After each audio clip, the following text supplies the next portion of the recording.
Welcome, everyone, to the first ever edition of The Insiders as a video podcast. I'm Tim Fitzgerald of GoPowercat.com, and we are excited to have our first ever live event, as this is live, and we, of course, will run this again on our YouTube page. It'll be available. GoPowercat will be available, and it'll be available on all your podcast platforms across the network, so all your networks that you might want to have. We're going to do today's talk mostly about K-State's football game, a 45-0 victory over SEMO, but we'll have some other topics thrown in. I got some fun stuff planned for the fellas, and we're still looking for a sponsor. I didn't pick the cat scratch in the corner because I wanted it there. We need a sponsor, so if you want to be the sponsor of this podcast, go ahead and just reach out to me. Right there is my email, Fitz@GoPowercat. Make sure you put a nice little headline on there so I know what you're talking about. Well, let's start to bring in the cast, as I think I blew my mic out there.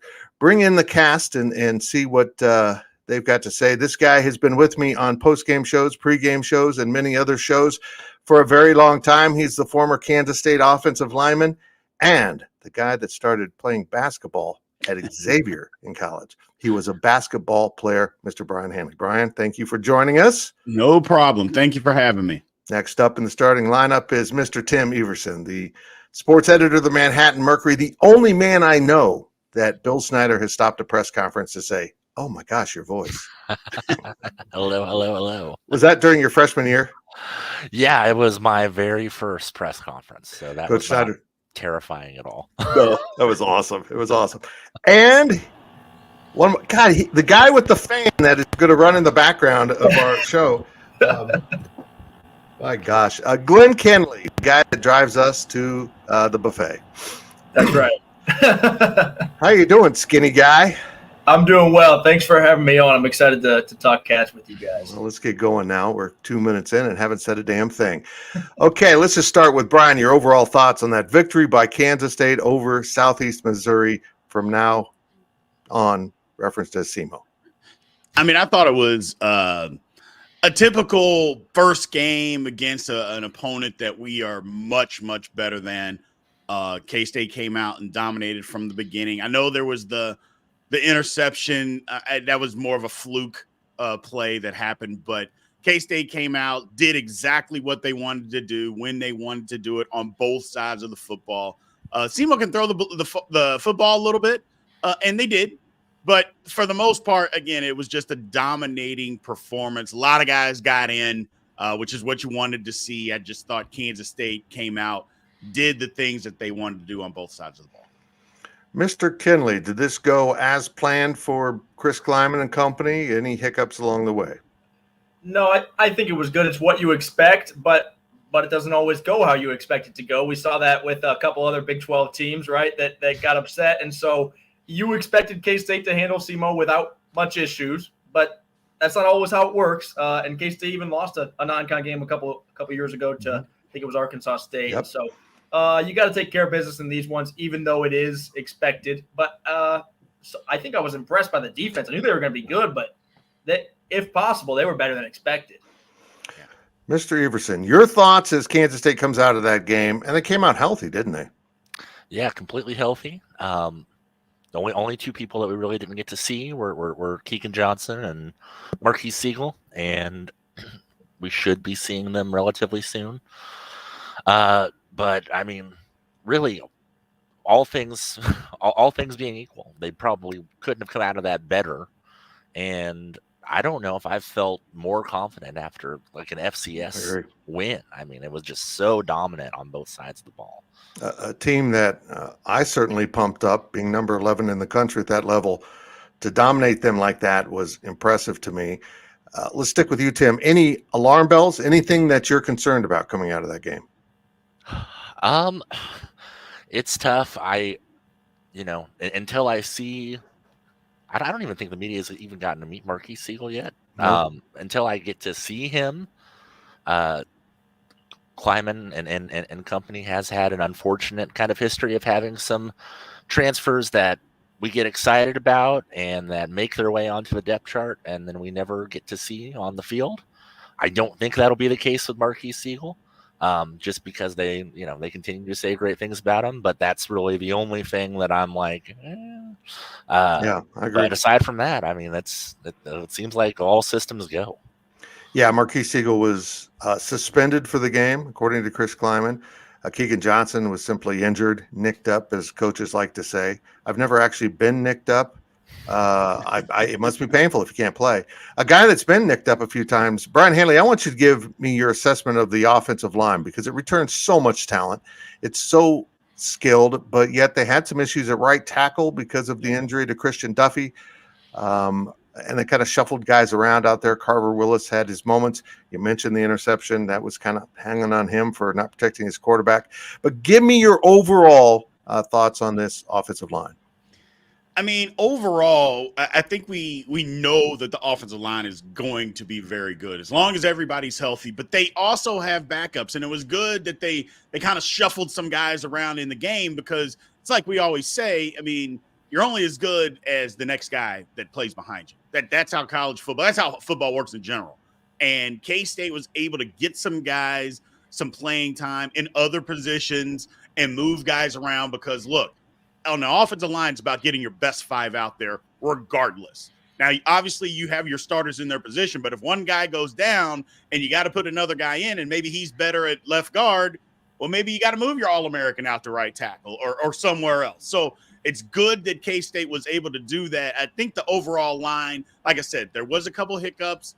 We'll have to address. I mean, if Duffy can't come back, which I think he will, but if he can't, we're going to have to clean that up or maybe even just help him more over on the right side. But at the same time, I just think the line played well. And Glenn Kinsley, they just kind of plug guys in, don't they? I mean, they lost some serious ball players from last year's team, and yet they seem to show solutions right out of the gate. Yeah, I think that was my biggest takeaway from that first drive, just the number of guys that touched the football. I mean, you got two or three running backs that are touching the football. It seems like you got 4 or 5 wide receivers and then maybe a tight end or 2, and I think they can spread the love.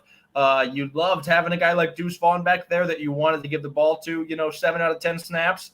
But I think it's going to be a challenge for defenses this year because you don't know where the ball's going. I mean, I think they lined up Trayshawn Ward in the slot a few times.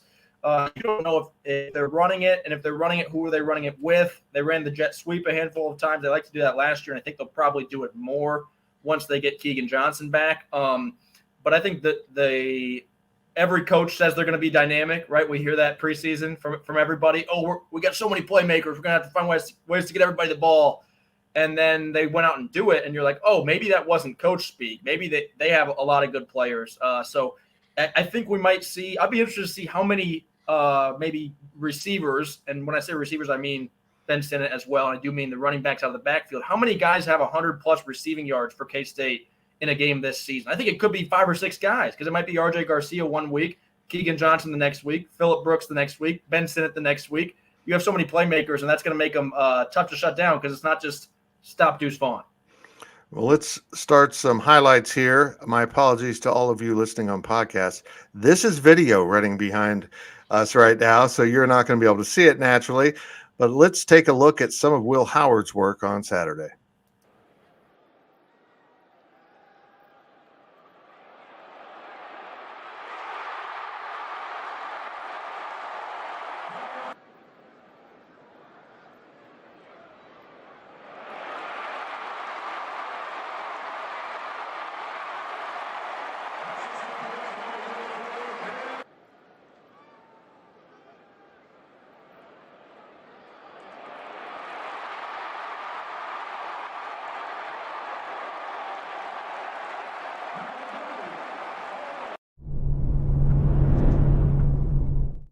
Will Howard was pretty efficient in this game. He wasn't perfect, as we mentioned. He had the interception, but overall his stats looked pretty good at the end of the game. 18 of 26 with 1 interception, 297, 2 TDs through the air, a long of 44.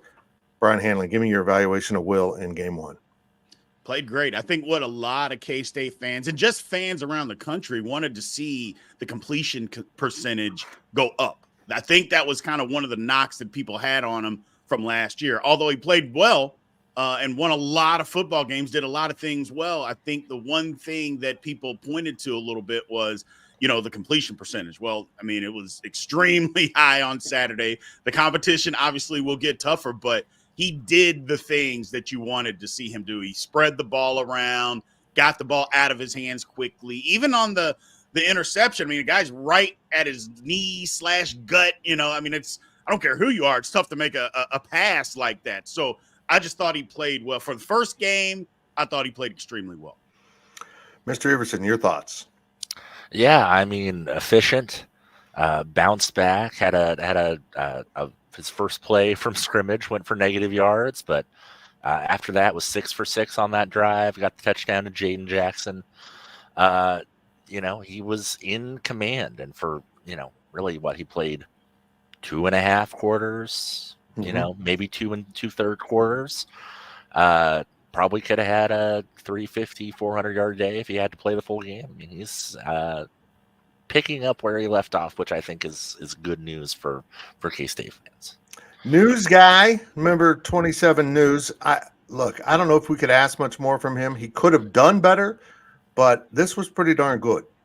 Yeah, I think when you look at Will Howard, he has a lot of strengths, and in my opinion, one of them might be not a physical strength, but his mind and his brain, and you expect him to pick apart that defense, and he did. And he found, like I said, he spread the ball to different guys. It wasn't like he just had one really good receiver that made his numbers look really good. So that was big. And then, like you mentioned, he handled some adversity, which is Chris Kleiman always talks about how are we going to respond from adversity. And you throw that pick and you get lit up as you throw the pick. It never missed a beat on the next drive. And then maybe one of the coolest moments, I know we'll get to more of this, but he was pretty fired up for Avery Johnson too. And I think that says a lot about Will Howard, that he seemed to be as happy when Avery was making plays as he was when he was making plays. Well, let's move on to the freshmen. One of the highlights, though, is the fact that they played 11, 12 true freshmen in this game. Brien, you've been around K-State football a long time, which means you're old. Of course, you played 97, 98. Coach Snyder didn't do that. And of course, the rules have changed now where you can have the 4 games for a red shirt. 1 game, 1 snap used to mean you burned a season of eligibility, which in hindsight was pretty damn dumb by the NCAA, but they've done that in the past with many things. This was remarkable to see that many true freshmen on the field, not just because they played, but because they played well. They didn't flounder around. They didn't look out of place. No. We'll get to Avery Johnson in a second, but my goodness, the promise of this class is immense, isn't it? Yeah, I mean, first off, the talent, you can see it. You can see it ooze out on the football field. But to me, what's even more impressive is they didn't look out of place. They were where they were supposed to be, which is a sign that these guys are being coached very, very well. I mean, I know everybody always says that, that's kind of the cliche, but you just went out and looked. Like you said, a lot of these first-year football players are exactly where they needed to be, doing exactly what they were supposed to be doing. That's a sign of good coaching, man. It's just a sign of good coaching. They really did look good. Tim Everson, receivers, linebackers, safeties, even guys, even guys that we didn't expect to see when camp opened, like John Fabrish's son. I'm just blown away about every level here. These guys came in and contributed and showed that, hey, coach, you're probably not going to be able to redshirt many of us because we might be your second line, and that's absolutely incredible. Yeah, Jack Fabrice. It's funny because Asa Newsome was pretty highly heralded coming out of high school. Obviously, Avery was a guy like Trey Spivey. A lot of Division I guys, but no one wanted Jack Fabrice. Yeah, no one. I was just like, well, that's nice. I mean, who knows? At first, whenever he committed, I thought that maybe he was a preferred walk-on. But yeah, no, he's going to be, a factor. He's going to be, yes. He's still listed as the, backup safety right now. I mean, it is incredible. And Joe Klanderman said it that this group of true freshmen is the most impressive that he's ever had, and you can see it, and it's proving itself on the field already after just a game.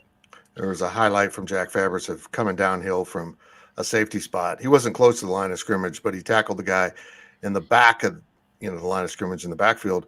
He just came like a rocket. He reminded me of the Marcus Watts and some of those old style, really physical safeties that Kansas State's had.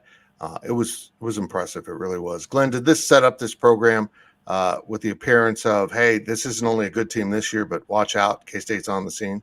Yeah, well, I think so. And the thing I wanted to point out, too, is some of these guys we're talking about, not all of them were early enrollees. So a lot of these guys, they're Right. true freshmen, but they got to campus maybe last January. And I'm not taking anything away from those guys. This is still their first snaps of college football, but they have been in the program maybe for 8 or 9 months now. Some of these guys got to campus in June, right? Some of these guys graduated high school in May, got to campus in June, and now they're going to play valuable snaps in Big 12 football this fall. That's impressive. And then, Brien, when you're talking about good coaching, the thing I can't keep out of my mind is just you're talking about good coaching, but you're talking about good coaching from guys like Daniel Green and Austin Moore and Kobe Savage and guys like that. The defensive tackles coach said that he told his guys last year that Eli Huggins was the best coach in the room. And I think you're seeing K-State develop the right leaders, and that way the coaches that they're coaching them, but they know that the players are coaching them as well. And I know that for Asa Newsome, I think Austin Moore and Daniel Green were big parts of his recruitment and even why he wanted to come to K-State, because he knew he was going to learn from two of the best in the Big 12. Yeah, it was impressive. It really was. Some of the linemen didn't get in as we thought maybe. There were some guys that were injured, but a lot more guys in this freshman class are capable of playing and might be contributors here in the very near future for this program. But before we go to the first break, let's just get into the highlight for a lot of fans. The biggest roar of the day that wasn't associated with a touchdown was the backup quarterback, Brien Hanley. They just love the backup quarterback, even when your first guy is really good, which K-State has a great quarterback, and yet Avery Johnson came on the field. I don't think there's been a football recruit at Kansas State more highly anticipated than Avery, and he didn't disappoint, did he? No, he didn't. He did not disappoint. I mean, the guy, I'm not going to overstate, oh, he's incredible. I just know that when he came on the football field, he was electric. K-State is in good hands. That's all I'm going to say. K-State is in good hands. Well, let's look at a couple of highlights here. The first one being a throw to fellow freshman Trey Spivey, who made a nice adjustment on the ball. And then Avery showing off what he can do as a running quarterback. As he should have been tackled, but he wasn't.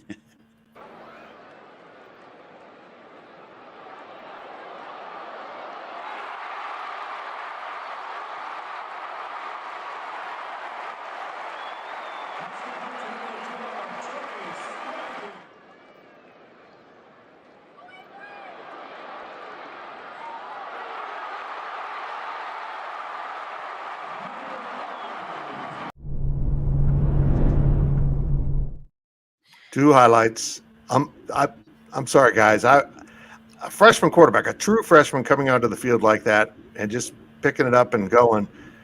Tim Everson, give me words. Speak. I mean, it was incredible. There was the reaction in the press box. Generally, a press box is supposed to be a working space. People are supposed to kind of keep their composure. No cheering. No gasping, nothing like that. But a lot of people were just kind of amazed, and I'm sure that the hype surrounding Avery contributed to that quite a bit. But in the very short little amount of time that we got to see him, it looked real. I don't know. I mean, put him with the ones.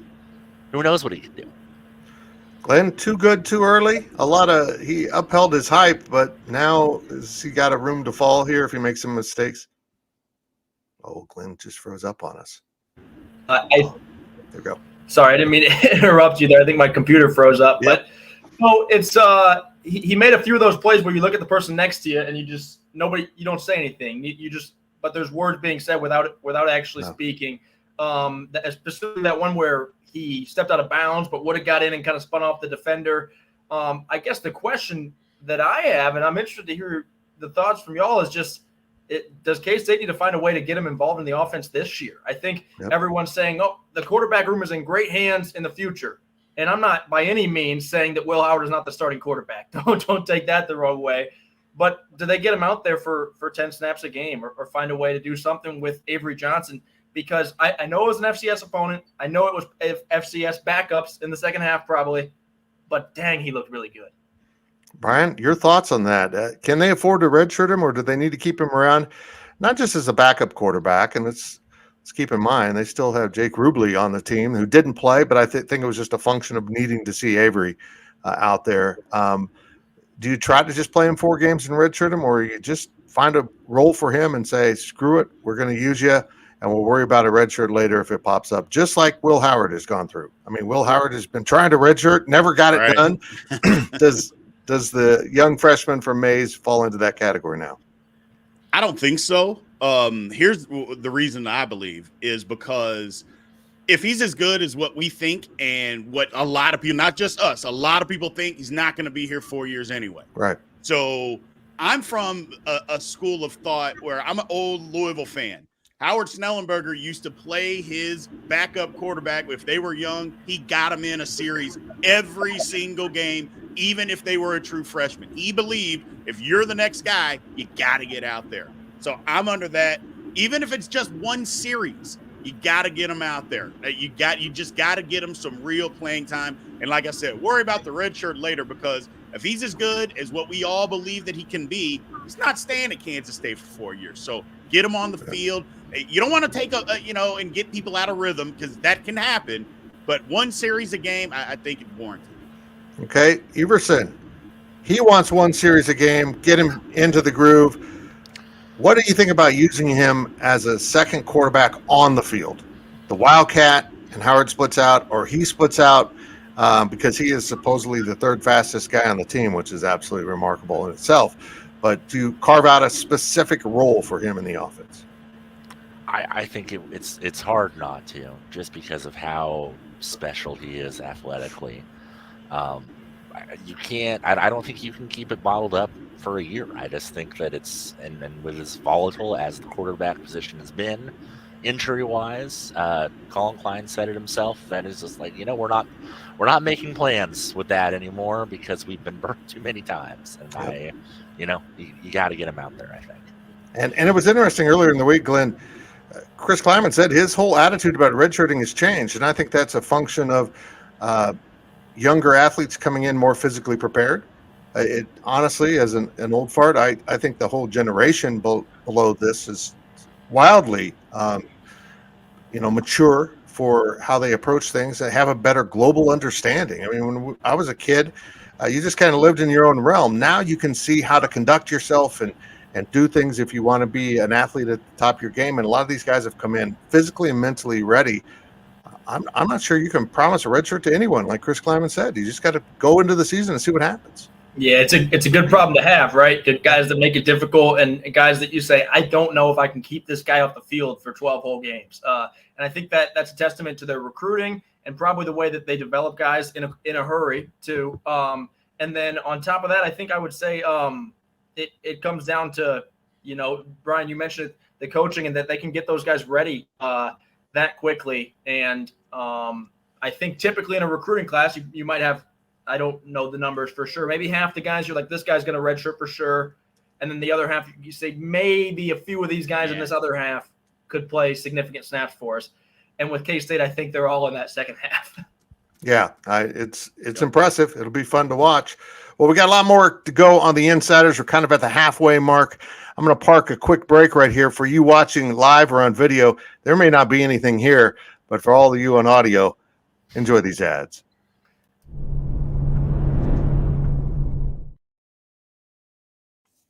We return to the Insiders. That was a quick break. If you're watching on YouTube, we caught Glenn taking a drink of whatever he's in that flask. I thought we were actually going to get a break. No. The beauty of YouTube is there's 1 second of black on the end of that transition, and it'll park a ad right in there because there's 1 second of black. It's amazing. And of course, I'll put the ads in for the megaphone, our audio version. Guys, there were some fun things in this game. And one of the most enjoyable was 4 sacks by this Kansas State defense. I thought the defense was really good, Brien. I thought the defense asserted itself. Heck, I mean, SEMO had a good running game coming in and had 6 yards total on, 28 carries or something. Yeah.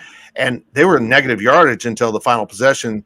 against the backups. But here's just a couple plays, a couple sacks by this defense as they really got after it. And, with Felix Anudike-Uzomah's gone, a lot of the national talking points have been they can't possibly have the same pass rush, but some young guys stepped up, and Khalid Duke looks perfectly home at defensive end. Brian, I'll get your thoughts right after this.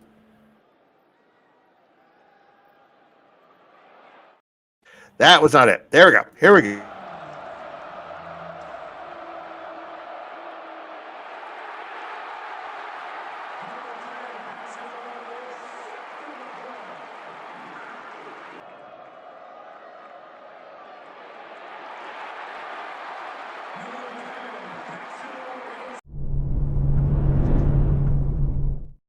Brien Hanley, Khalid Duke scared me. He came so fast on that. Once he beat that tackle, he was there, and that's exactly what he brings to the table. Yeah. The thing that everybody was pointing to is kind of what you mentioned, Fitz, is we had to find some more playmakers that were going to be able to get into the backfield, cause havoc with King Felix gone. I think we found that.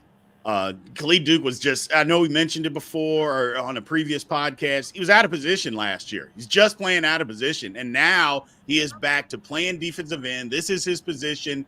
Go attack. And that's what he does best. We just found some other guys, Mott and Matlock. They are good football players that are going to be able to attack from the outside as well. I think getting the most pass rushers on the field, especially in passing situations, is the key. I just think K-State they've always done a good job. I mean, you could go back forever. They have done a good job of just finding guys that can rush the passer, maybe sometimes in places that you don't think that these guys are going to be good, and they turn out to be good. This is no different this year. I think K-State's got something here. Glenn, you lose Felix, All-American, All Big 12, first-round pick of the Chiefs, and you move Khalid Duke up, who has that kind of domination ability. I always remind people, go back 2 years. When Khalid Duke suffered his first injury, it was Felix that came in to substitute for him as the young guy. He was supposed to be the star and went through that injury, and then really last year was recovery. He wasn't at 100% playing out of position. Brendan Mott is the top returning sack leader in the conference, which is something that catches people off guard. Nate Matlack played injured all year. Am I insane for saying they might be better at defensive end because of more balance?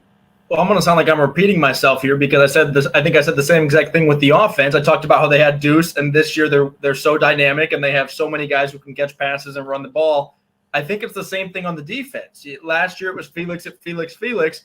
Now you have Brendan Mott, you have Nate Matlack, you have Daniel Green, you have Khalid Duke. So many guys that are going to cause issues there, and in some ways, maybe that is more difficult to stop from an offensive perspective. I'm not an O-line coach. I don't want to say for sure. But to me, you're going to double team or triple team Felix every single time, no matter what. Yep, I With agree. K-State's defense now, who do you double team and triple team? You're going to need about 16 guys on the field to just double team all the guys that you want to. And I don't think that's allowed yet. But I think they're really dynamic. And I think Nate, and I didn't even mention Austin Moore. I mean, there's guys that I'm leaving out who are really good football players. Yeah, Daniel Green didn't have any tackles, but he was disruptive. He was running around. And you can tell that the offense knows where he's at when he lines up. But Tim Everson, as two of the big guys on this podcast, we probably should celebrate Uso, who is our front page image for this edition, because it was a big debut. And Uso now is the nose tackle. He's been injured, so he was very limited in this game. They want to save him for Troy and make sure he's healthy as they head into the season. He is, believe it or not, from that photo, he's slimmed down, but he's an incredible athlete, and I think he might be as impactful of a nose tackle / defensive end as Kansas State's had it in a very long time. It was a real men among boys feeling whenever he walked out there. I don't know. I mean, I've never played offensive line. I don't know how you would deal with that. I don't know how you would. It's just, he's so strong. I think I saw his sack. He ripped a guy down by just one hand. It was incredible. I mean, I am so excited to see him get fully turned loose, and have more than, I don't know, maybe he had He was out there for like 2 or 3 series total between Damian and Javon Banks getting out there. But what you saw, it makes sense how excited coaches have been since the early parts of the spring as far as how much he's improved. And it's really incredible the home run that they hit with Uso. Yeah. Brien, he brought up offensive line. How do you handle him? You've got to double him almost every time, don't you? Absolutely. Brian, could you block him if you were tasked with it? Well, I don't want to brag or anything like that. I don't want to do that, But here's the thing. It's usually you try to get leverage. Well, he's going to have more leverage than you. I mean, the guy is just super strong. He is the prototypical nose tackle in a 3-4 defense. I mean, stout, can't be moved by one guy. He's just not going to be moved. He's going to press you out, at the snap. He's going to be able to play either side of the center. So you have to double team him. And even with the double team, you're still not moving him. That's the difference. A lot of times, they double team guys and that guy gets moved or he gets his shoulders turned. He's not getting moved. You're not turning his shoulders. So if you're not going to be able to do that, you're literally occupying 2 blockers, and that just frees up linebackers. Well, you know what our linebackers are going to do. So it's just to have him out there and to get him fully healthy and to be able to stuff it, run, pass, whatever he wants to do is only going to help K-State defense, man. I'm really excited. Fitz, it's kind of an understatement. I think him being out there, being that impactful, I really think people should take credence in what you said, because I think his impact is not the key to the defense season, but it's up there. It is up there. It really is. People need to pay attention to that. And Brien, he's a really likable guy too. I think that makes it all the more fun, right? Uso's a lot of fun. Well, and that's the thing, because from what I've understood, he's out there just cracking jokes at the line of scrimmage, talking to people and stuff like that, or he makes a good play. Hey, man, good block. That's the worst. As an offensive line, you don't want somebody to literally push you in the backfield and then say, hey, man, better luck next time. I mean, come on. I mean, talk about my mother or something. Do something to make me mad. Don't do that. That's horrible. No doubt. No doubt. Running game. I didn't have many highlights provided by Kansas State, but boy, the running game looked pretty good. Ends up with 228 yards. DJ Giddens was the leading rusher, 15 carries, 128 net. Trayshawn Ward, Florida State transfer, 11 for 56. Tim, you've covered DJ Giddens at the high school level and now the college level, I believe. I'm not sure. I might have spoken out of turn there, but he's pretty damn good, and he looked really good. He kind of set into a rhythm on Saturday once he got a few carries under his belt. He had left just before I got to Junction City, but he's special, and you can tell he's getting more confident. You can see it on the field. You can see it a little bit in the interview room now. He's still a quiet guy, but he's taking questions. And I think he's only starting to kind of chip away at the potential that he has, because he can be a real monster. And when you talk to him about like how much he loves and enjoys the physical aspects of running the ball, how much he loves running through people, that's what he gets excited about. Is that part of it, and that's super fun to watch. Yeah, indeed. Glenn, Trayshawn Ward comes in. You could see immediately the kind of explosion. I think he had the first carry of the game. He scored 2 touchdowns, only got credit for 1 because of, I don't know. I mean, he was obviously in on the first one, but K-State hurried up and didn't let them have a replay, try to catch him off guard. But Trayshawn Ward was as impactful as we thought he would be, but I suspect they didn't show much of what Trayshawn Ward's going to do in this offense. Yeah, they're going to use I think he is more of your Deuce type. I hate to even compare him to that because that's such big shoes to fill, but he's more of your, in the sense that DJ's going to run guys over. Nobody's going to touch Trayshawn. You don't have to run him over. They're not going to be able to get their hands on him because he's going to shake them. And so, he was fun to watch. Just a few clips, even the ones that were maybe a 4 or 5 yard gain that weren't that special, you still see it and you're like, I want more of that. Like that was great. So I think he's going to have some plays where he breaks some ankles. And, we talked about it earlier, but I think I've been a Chicago Bears fan long enough to know what a good or bad O-line can do.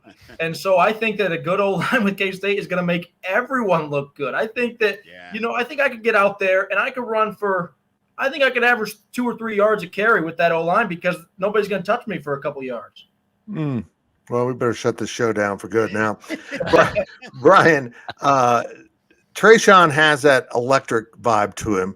But it was DJ Giddens throwing the spin moves out there. He had two of them. One he almost fell down on, but that's okay. I'm fine with that. The other one was really nice. I think I'm kind of climbing out on a limb here, folks. I think the running game's going to be just fine without Deuce Vaughn. I've been saying that to people since March.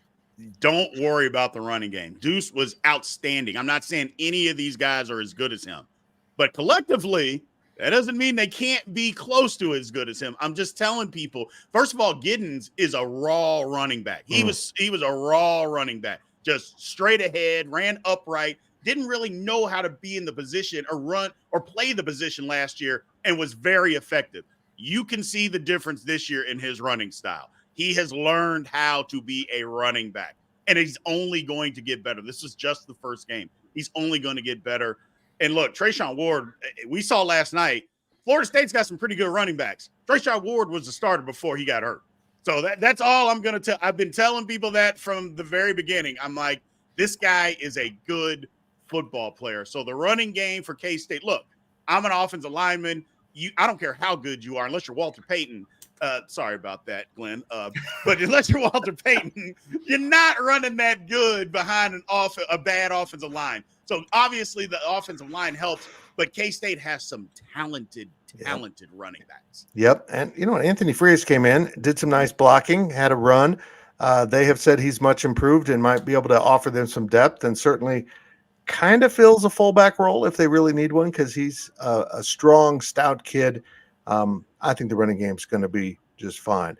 Well, let's get into kind of the hurry up offense here as we wrap it up. I got about 5 topics, and it starts with this.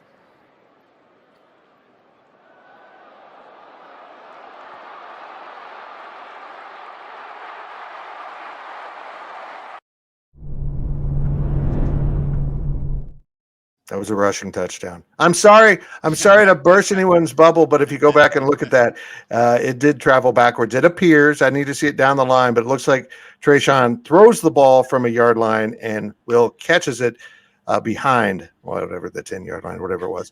But still, Brien Hanley, being a disciple of Bill Snyder, Colin Klein called a trick play on the first game of the season against SEMO. Is he going to get a handwritten letter from Coach? I mean, I was there for 2 years, and I think twice we called a trick play, and neither of them worked, which I think that's probably why. Twice. And so he might get a handwritten letter because I mean, first of all, it was refreshing to see. Yep. They're emptying the bag. I like that. In the first game, get it all out there and make people worry, make people prepare. Yep. I get it. But I think it was fun. And for me as a former player, the kids love it. They love all of that stuff, running trick plays, all that kind of stuff. They love that. So can't help but to like exactly what we saw, man. It's fun. It's fun. Glenn, excessive or the perfect timing?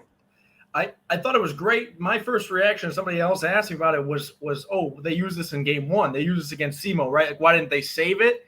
And then I thought more about it when somebody asked me, and I said, that may have been strategic. Yep. Because now every single time they hand the ball off to Trayshawn Ward on that jet sweep, the defense can't cheat over that way. They're saying he might throw the football. And even if he never does it again the rest of the season, every defense knows that he did it in week 1. They're going to see it on tape. And they're going to be, if Will Howard is just a decoy now and he jog his way over that other sideline, the defense can't cheat that much. Yeah. So I thought it was fun. If nothing else, it was fun. And at first I was kind of surprised they pulled it out in week 1. And then I realized that may have been on purpose to keep those defenses honest. And now I'm just waiting for DJ Giddens to throw his own touchdown pass too. We got to balance it out here in the running back room. You mean throw to someone else, not throw it to himself like kids in the backyard? If DJ Giddens throws a touchdown pass to Avery Johnson, Bill Snyder Family Stadium might explode. I was going to say, it'll just blow up. It'll just blow up. Tim, I like what Glenn's point is. I agree. They just put on film not only that play, but the fact that Will Howard is an available receiver if Avery Johnson's the Wildcat. And I think that's maybe what they set up is bring Avery in, split him out, and you got to worry about him. You got to cover him. Yeah, I mean, it is, what better way when you're up 35 points?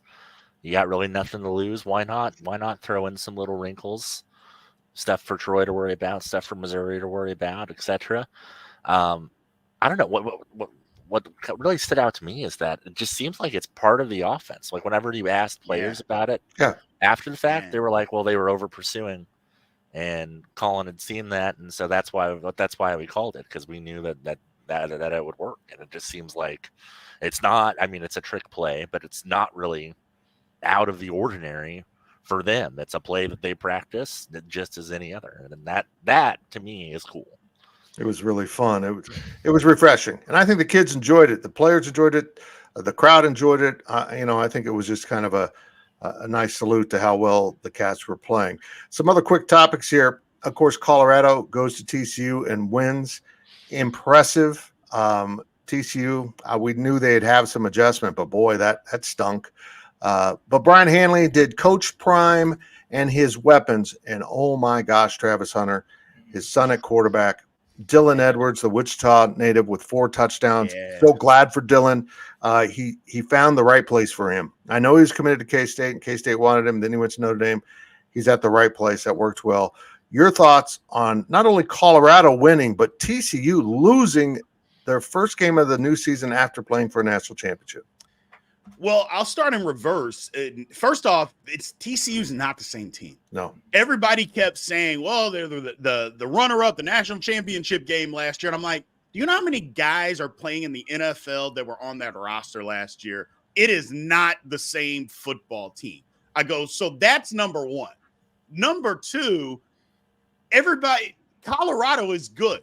They have good players. Now, their defense is not great. No. Their defense, I mean, it was like Swiss cheese out there. And by the middle of the third, first of all, it was horrible coaching by TCU. They should have just run the football and not put the ball in the air another time, because they were worn down. You could have run down the clock and not given the ball back to Colorado. We were literally screaming at the TV. We were like, why won't you run the football? And they just wouldn't do it. And I just thought, okay, well, you're trying to give the ball back to them, and you can't stop them. That was the thing. They couldn't. But Colorado's got some good players. First of all, their offensive line, I know everybody said they weren't any good. What'd they give up? 2 sacks? I mean, and they threw the ball almost 50 times. 2 sacks. And they threw it all over the yard. And it wasn't just dinking and dunking. People said, you can't dink and dunk for 500 yards. You just can't do that. It's impossible to do that. They were throwing the ball down the field. Colorado is, I think they're better than what people think. They still got challenges on defense, so they're going to be in a lot of shootouts. But if their offensive line can hang in there and they stay healthy, they're going to compete. Because I've said it all along. I think Colorado's got a strong 22. You start getting into the 44, that's where the problems start, because the depth just isn't there. But I thought they did a great job. I'm a Deion fan. I know a lot of people don't like, his over, braggadocious behavior. It doesn't bother me. I like that he cares about kids and he says it. And he's just trying to give people opportunity. I like Deion Sanders. I like what they were doing, man. I think it was great for Colorado. I would totally agree. Tim Everson, just a matter of film getting out on Colorado and everyone will kind of catch up on them. I mean, let's be fair to TCU. They had nothing to prepare on. I don't know if it was Jackson State offered much video here, but is there concern that Colorado will just kind of worn down once people understand what they're doing? Yeah, I mean, I don't know if you look at that. I don't know if they were looking at Derby High School film for Dylan Edwards. They were looking at Kent State film for their offensive coordinator, Sean Lewis, who is not going to be there for very long. He's going to get himself a big boy job. But I mean, you got to be able to adjust, though, right? I mean, that's the thing that was bad. I mean, look, great for Colorado, and they have some dudes, 100%. But TCU you can't do that. You cannot do that. Nope. Glenn, Coach Prime went to the postgame press conference and called out his doubters. Refreshing, annoying. What are your thoughts? Maybe yes. Both? Yeah. No, I think from a media perspective, I think he wasn't calling out the media. Maybe he was. I don't know. I think he was more so calling out, the people on Twitter and stuff. He just was speaking to the media when he was doing it. If he was calling out the media, that's to me a little bit weird, because I've always thought the people that are interviewing after the game don't have to be your biggest fan. They're there to report. That's besides the point. But no, I was joking with one of my coworkers, and I said the biggest thing I'm taking away from this is that Brett Yormark has to be seeing dollar signs, right? Yeah. As Dion is all over every social media app, and he's joining the Big 12 next year, and Brett Yormark is going, yeah, that next media deal just went way up. And that's my first thought. And my second thought is I would love to start placing bets on how Nebraska is going to lose to them, because it won't be your average way. It's going to have to be incredibly comedic. Yeah, just come up with the worst way for the Huskers to lose, and they won't manage to do it after losing to Minnesota in their opener, after mildly being in control of an incredibly boring game that blew up on them at the end. Okay, one final topic before we shutter this thing for the week. The Pac-12, well, first of all, let's say this. The new schools in the Big 12, undefeated. They all took care of business. The Pac-12, not only just the new schools coming in next year into the Big 12, the entire conference went undefeated, which is kind of a change of brand. Maybe they needed to break up to understand that you got to be good in college football. I'm not sure. But the Big 12 did have 4 losses. We talked about TCU. Nobody blames West Virginia for losing in Happy Valley against Penn State. We get that. Baylor loses at home to Texas State, right? And Tech opened at Wyoming. I had them picked for the Big 12 title game, and now they've lost to Wyoming. Look, this is what I love about college football. Brien, you got to play the games, man. And I don't think one thread of Tech thought they were going to lose at Wyoming. They got into a battle, and they lost in overtime. Yep, and that's the thing. And I know we've talked about this before, Fitz. Look, if you want the respect that everybody is supposedly giving Tech, K-State, whoever, you want the respect around that's a game you have to go and win convincingly. Convincingly, Tech should have won that football game. And I know you got to go play the games and all of that, but if Tech is who everybody kept saying they were, you win that game on the road by 14 points. But instead you lose. And now everybody's going to be questioning you and questioning the conference. And it's disheartening to me, because I think Tech is a better football game. I just think they rolled over and thought they were just going to roll in there and beat them up. And lo and behold, Wyoming said, no, you're not, and hit them in the mouth. And they absolutely had no answer to adversity at all. Just had no answer to it. The game got tight. You could see the Tech players tense up just watching the game. You saw it on TV. It was incredible. It's sad, but they can bounce back. But I don't know. That to me, that's a game you have to win, man. Glenn, Baylor at home to Texas State. Look, there's a lot of really good football programs in the state of Texas. Houston barely beat UTSA. I personally, this is a total side note, I personally think someone needs to try to reform the Southwest Conference with all these Texas schools, Louisiana schools, maybe Tulsa. Get out there and put all these schools together. I think that small conferences need to go regional and do that. But Baylor, you can't lose at home that way. Is that program in trouble after falling on its face to a degree last season? Well, the thing that I look at with Baylor is that, correct me if I'm wrong, they got Utah this week. And they're going to be an underdog in that game. And so you're looking at a team that I think people were expecting to, at the worst, be competitive in the Big 12, that might start 0-2 before you even get into conference play. And then they're going to have some challenging games when they do obviously get into conference play. So I don't know if I would go as far as saying the program is in trouble. I'm not saying it's not. I just don't know yet. But it's going to be an uphill battle if they don't win this weekend. They are at home this weekend against Utah. And if they win that game, then you've forgotten about the loss the week before because you get the big win. But it's not what you wanted. I think you blow out Texas State and then you lose to Utah and you're like, okay, well that's all right. But you start 0-2 and then you got to play some of the best teams in the Big 12. Yep. Not great. Not great at all. Look, Utah was the surprise for me of the first weekend, what they did to Florida. They hadn't won a non-conference Power 5 game in a long time. I think 5 years. That was a great note. maybe was stolen as a spotlight by what Florida State did to LSU last night. So it's SEC's off to a struggle, but that's what happens this time of year. But the third loss we're talking about here is West Virginia going to Penn State and losing. Tim, they have Pitt this weekend. As I really admire West Virginia for playing 11 Power 5 games almost every season. I think it's really cool. But if you're Neil Brown, you're kind of pissed off that you got to play 11 Power 5 games, including Penn State and Pitt, which are rivalry games in the non-conference. I'm just going to say this. The outcome of that game wasn't surprising, but Neil Brown needed it. Neil Brown's on the ropes. Does he survive the season, or is this it for him in Morgantown? From what I understand, and I don't know exactly off the top of my head, I feel like he's locked into a pretty decent buyout situation there, and then also the university itself is in rough financial shape. So it may, based on the national people that I have listened to talk about like coaching hot seats and stuff, a lot of people think that he will be gone this year, but he's not going to be one of the first people. I think his buyout maybe drops later in the year. I don't know, but Pitt's not great. Pitt's not great, but it's not. I get that. It's not great. It's not great at all. Hey, Tim, if he did get fired, that would be the biggest piece of coaching news related to West Virginia in quite some time. Nothing else comes to mind. No, I might drive around and try to do something. Don't want any more drama. They've already had enough. Yeah, poor West Virginia.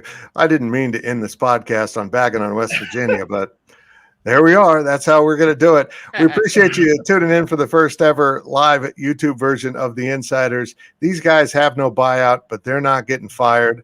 They might not be here some weeks, and we'll have a sub in, but this is your cast for through football season. We'll negotiate those rich contracts they have for after that if we want to continue this. We appreciate you listening so much, whether it was on the YouTube platform at GoPowercat or on the podcast platform of your choice. Make sure you're subscribing to GoPowercat. Make sure you're subscribing to this YouTube channel. Please subscribe to the YouTube channel as we continue to grow. And I appreciate it so much. And make sure you're at the Bill on Saturday for a game against Troy. And someone asked if we're going to discuss that. Nope. Brien Hanley and I will discuss that later this week on the PowerCat pregame podcast, which is also available now on YouTube. I'm Fitz, and we appreciate you watching.